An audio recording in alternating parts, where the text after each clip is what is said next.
Trevor the traction engine enjoyed living in the vicarage orchard. Edward came to see him every day, but sometimes Trevor didn't have enough work to do.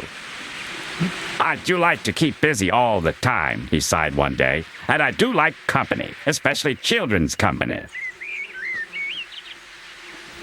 Cheer up, smiled Edward. Sir Topham Hatt has work for you at his new harbor. I'm to take you to meet Thomas today. Oh, exclaimed Trevor happily. A harbor, the seaside. Children, that will be lovely.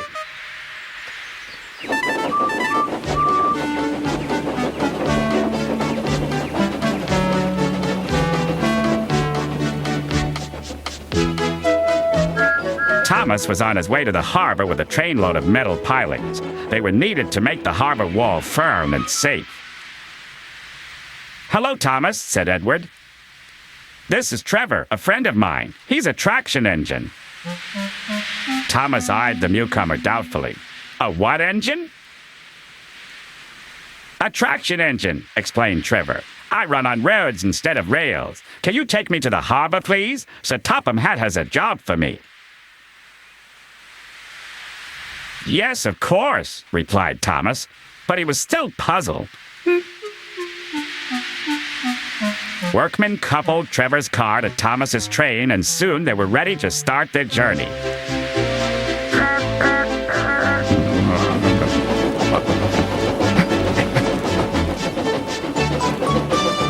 I'm glad Sir Topham Hatt needs me, called Trevor.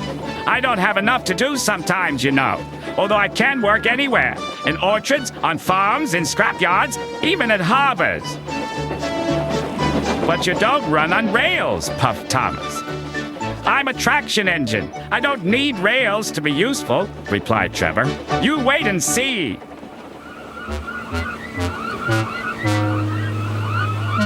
When they reached the harbor, they found everything in confusion. Cars had been derailed, blocking the line, and stone slabs lay everywhere. We must get these pilings past, said Thomas's driver. They are essential. Trevor, we need you to drag them round this mess. Just the sort of job I like, replied Trevor. Now you'll see, Thomas. I'll soon show you what traction engines can do. Trevor was as good as his word. He dragged the pilings clear with chains and towed them into position. Who needs rails? He muttered cheerfully to himself.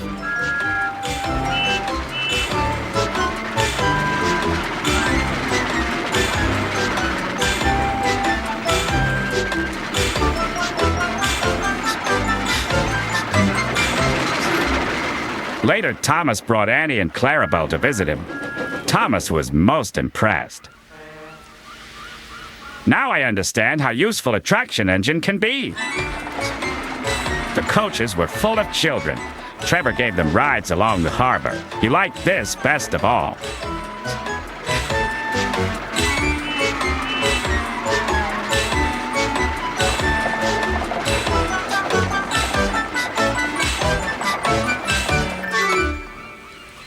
He's very kind, said Annie.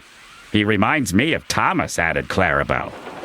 Everyone was sorry when it was time for Trevor to go. Thomas pulled him to the junction. A small tear came into Trevor's eye. Thomas pretended not to see. He whistled gaily to make Trevor happy. I'll come and see you if I can, he promised. The vicar will look after you, and there's plenty of work for you now at the orchard, but we may need you again at the harbor someday. That would be wonderful, said Trevor. That evening, Trevor stood remembering his new friend Thomas, the harbor, and most of all, the children. Then he went happily to sleep in the shed at the bottom of the orchard.